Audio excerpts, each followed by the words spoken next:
Well, fresh off the success of stopping the boats, today the Immigration Minister announced a new super agency with the super catchy name, the Australian Border Force.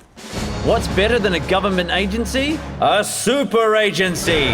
The Commission of Audit reckons merging the border control tasks of Immigration and Customs is a corker of an idea. And today, Scott Morrison jumped on the bandwagon. Creation of the Australian Border Force is about strengthening our borders. It is a reform measure, not simply a savings measure. It's so brilliant, it's a wonder nobody thought of it before. Super agency. One large coordinating authority. The Australian Homeland Security Agency. We can sell that.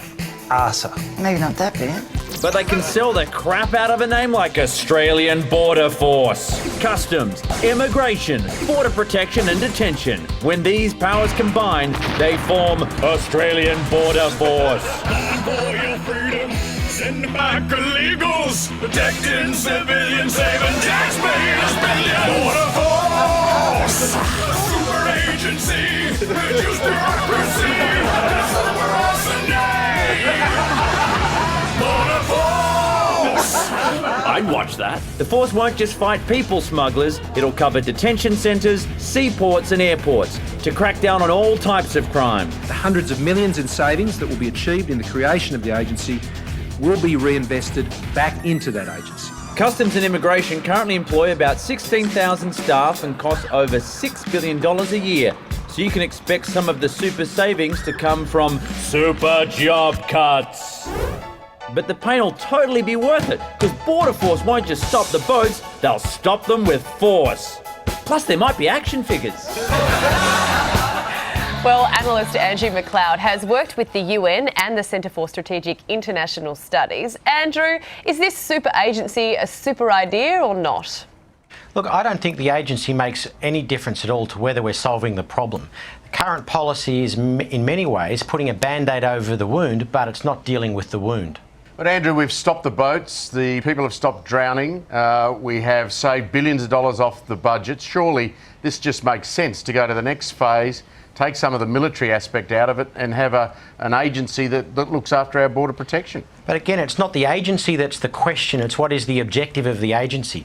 Surely we're a smart enough country to figure out how to stop the boats and enhance our international reputation, not stop the boats and trash our international reputation. Andrew, what does this mean for those seeking asylum or those already in detention? Well, the real problem, what's causing people to drive to boats, is the fact that if someone is in detention and processed as a genuine refugee in Malaysia or Indonesia, they still have to spend 2, 3, 4 or 5 years waiting for resettlement.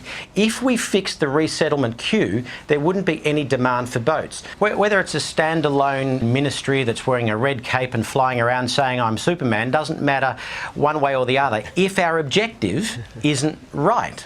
Andrew, did you say we've hired Superman?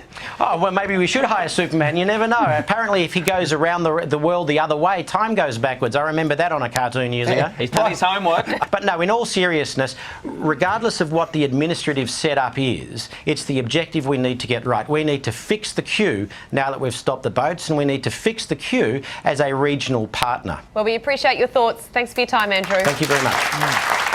I don't happen to agree with Andrew that we've trashed our reputation in the region. I think our reputation in the region has been enhanced. We're now working much more closely with the Indonesians and the Malaysians, and we're working with other parts of the region. But this change is not just about the asylum seeker issue, it's about keeping Australia's borders safe. And so we're going to concertina down immigration and customs. It's 16,000 people, it's $6 billion that costs every year. We can do it more efficiently, and you know, we can have a bit of a laugh about the way they've called it, named it. Thank goodness, because I was about to say, it seems to me like it's trying to put the Avengers together. Yeah. And you know, granted there's Iron Man, but there's also the dumb guy with the bow and an arrow that no one cares about. I think it's good policy. I like my version better. We'll return after the break, you should too. Coming up, it's not just for geeks. People of all ages download TV shows and movies illegally off the internet. But with a crackdown coming, what penalties could people face? This is The Project.